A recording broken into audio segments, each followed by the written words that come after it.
AI को लेकर बड़ी चर्चा हो रही है। आर्टिफिशियल इंटेलिजेंस का सरकार भी अपने तौर पर अपनी योजनाओं और बाकी सारी चीज़ों में बड़ा इस्तेमाल करती है। आप किस तरीके से देखते हैं एआई को? ये ह्यूमंस के लिए फ़ायदेमंद है, फ़ायदा कम है, नुकसानदेह ज़्यादा है? इसका इस्तेमाल करना चाहिए, बहुत ज़्यादा डिपेंडेंसी इस पे बढ़नी चाहिए, नहीं बढ़नी चाहिए? आपका क्या एनालिसिस कहता है? मेरा तो जैसे मैंने पूरा क्लियर पिक्चर बताया ना कि इंसान ने जो भी चीज़ बाहर बनाई है ना, वो कहीं ना कहीं उसने अपने अंदर की चीज़ को बाहर उसको फिर से बनाने की कोशिश किया। मतलब वो खुद ब्रह्मा बनना चाहता है। तो बेसिकली एआई बनाई किसने? इसने, ये ब्रेन ने बनाई ना। चाहे वो किसी भी इंसान ने बनाई हो, फाइनली तो उसके ब्रेन ने ही बनाई। तो वो उसी तरीके से बना पाया होगा ना जिस तरीके से ब्रेन बनाया गया है। इसके बाहर तो वो सोच ही नहीं सकता, है ना। जिस तरीके से ब्रह्मा ने ब्रेन को बना दिया है, उसके अलावा तो तुम सोच ही नहीं सकते हो। तो एआई है क्या? वो इसी ब्रेन का ही तो एक बच्चा है। इसका एक प्रतिरूप है। जैसे हम सोचते हैं, वैसे हमने उस सोचने को एक सिस्टम डिज़ाइन के अंदर कोडिफाई कर दिया है कि सोचने का मतलब ये होता है प्रोसेसिंग। इसी तरीके से जैसे ये जो इलेक्ट्रिसिटी लाइन्स है, ये सब क्या है? ये कहीं ना कहीं हम अपना जो न्यूरल नेटवर्क है, नर्वस सिस्टम वही है, उसको एक बड़ा नर्वस सिस्टम बना दिया अब हमने कि अभी अब बिजली की तारें जाएंगी ये सब। तो हमारे जो नर्व्स जो अंदर जाती हैं तरंगे, उससे हम कंट्रोल करते हैं। अब हम क्या कर रहे हैं, वो बिजली की तार करके हम एक बड़ी सी मशीन को कंट्रोल करते हैं कि मैं ये थोड़ा सा करंट भेज के 5 किलो का ही पत्थर उठा पाता, अब मैंने वो बड़ी सी मशीन के अंदर वो करंट को भेज के, चूँकि मैंने वो टेक्नोलॉजी को समझ लिया है, तब मैं 1500 किलो का पत्थर भी उठा सकता हूँ। चीज़ तो वही है, बस उसका मैग्नीट्यूड में बड़ा कर दिया बाहर ले जाके।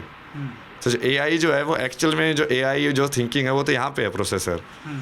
अब उसने वो बाहर बनाने की कोशिश कर रहा है, और वो उस कोशिश में, इसको तो मैं जैसे बोलता है ना, कली पुरुष का ही है ना पूरा जाल ये, कि वो बाहर वाले जाल में तुमको फंसा के रखना चाहता है, अंदर नहीं जाना चाहता है। वो चाहता ही नहीं कि तुम बैठ के अंदर वाली चीज़ को समझ लो। जिस चीज़ ने वो चीज़ बनाई है, यदि उसको समझ लिया जाए, जिस चीज़ ने एआई बनाई है, यदि मैं उसी चीज़ को समझ लूँ पूरा, तो क्या मैं एआई से बेहतर नहीं हो जाऊंगा? एआई से बेहतर हो जाऊंगा। बट तुमको एआई वाले चाहे डर की वजह से, चाहे किसी भी तरीके की वजह से, उस चक्कर में फंसाया जा रहा है भाई। तो अभी जैसे पूरा हम डिस्कस कर रहे थे इलोन मस्क का, वो सारी चीज़ें डिस्कस कर रहे थे भाई, कि अभी वो जो उनका जो पूरा प्लान है वो क्या है? वो वही है कि जैसे कार्टून देखे आपने कभी जैसे जैनजुत्सु वो करते हैं ना पूरे, उसके ऊपर जो मैट्रिक्स जो मूवी में दिखाया गया है कि इंसान को एक होलोग्राफिक प्रोजेक्शन के अंदर रखा जाए।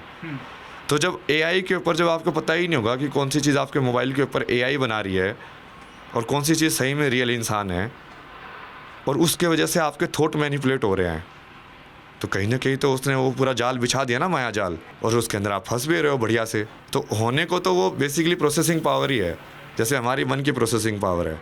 बट इस प्रोसेसिंग पावर से तुम राम बनते हो कि रावण बनते हो, वो तो तुम्हारे ऊपर है।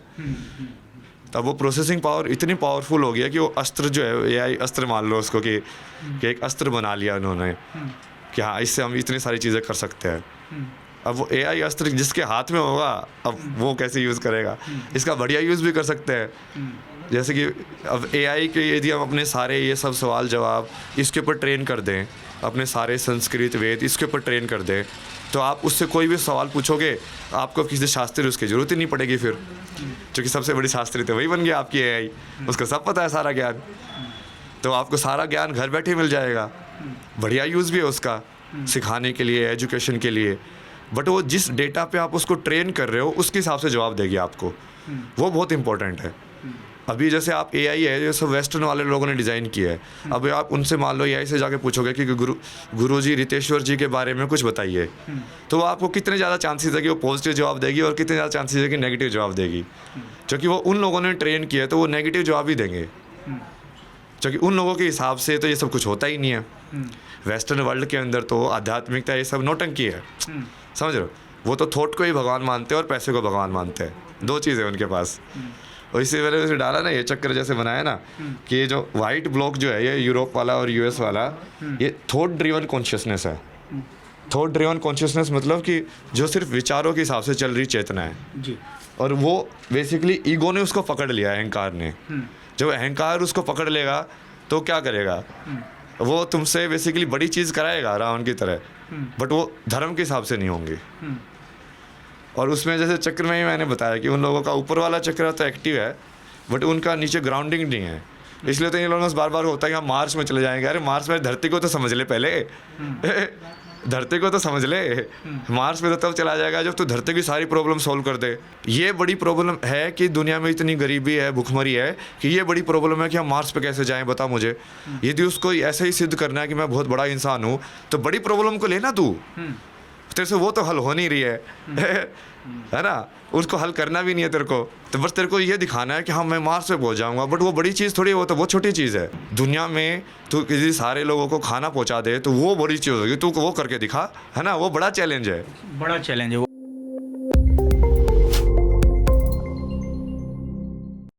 अलायंस मर्केंटाइल एंड इंफ्रास्ट्रक्चर लाए हैं वर्धा रोड पर मंगल मूर्ति रेसिडेंसी 2 BHK फ्लैट्स और साथ ही वर्धा रोड मिहान BCA स्टेडियम के पास माई सिटी और कृष्णम नगरी 8 NMRDA with RL, NIT and NATP sanctioned plots ready for registry. Call करें अलायंस मर्केंटाइल एंड इंफ्रास्ट्रक्चर